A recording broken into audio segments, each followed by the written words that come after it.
গত ৫ই আগস্ট বৈষম্য বিরোধী ছাত্র আন্দোলনের লং মার্চ টু ঢাকা কর্মসূচির মাধ্যমে আওয়ামী সরকারের পতনের পর ৮ই আগস্ট ২০২৪ অন্তর্বর্তীকালীন সরকারের প্রধান উপদেষ্টা হিসেবে শপথ নিলেন ডক্টর মোহাম্মদ ইউনূস। বঙ্গভবনের দরবার হলে তাকে শপথ বাক্য পাঠ করান রাষ্ট্রপতি মোহাম্মদ শাহাবুদ্দিন। এ সময় বিভিন্ন রাজনৈতিক দলের নেতা, সামরিক বেসামরিক কর্মকর্তা ও কূটনীতিবিদরা দরবার হলে উপস্থিত ছিলেন। ডক্টর মোহাম্মদ ইউনূস সহ অন্তর্বর্তীকালীন সরকারের উপদেষ্টা হলেন মোট ১৭ জন।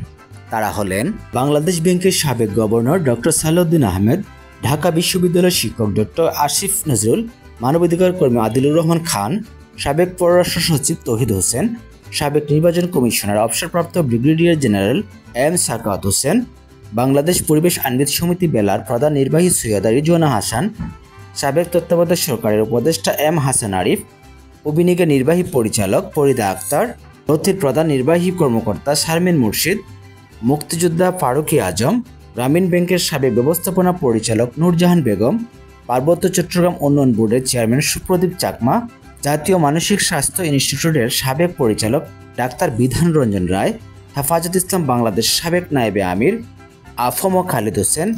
এছাড়া বৈষম্য বিরোধী ছাত্র আন্দোলনের সমন্বয়কদের মধ্যে ২ জন উপদেষ্টার তালিকায় ঠাঁই পেয়েছেন নাহিদ ইসলাম এবং আসিফ মাহমুদ সজীব ভুঁইয়া। ধন্যবাদ।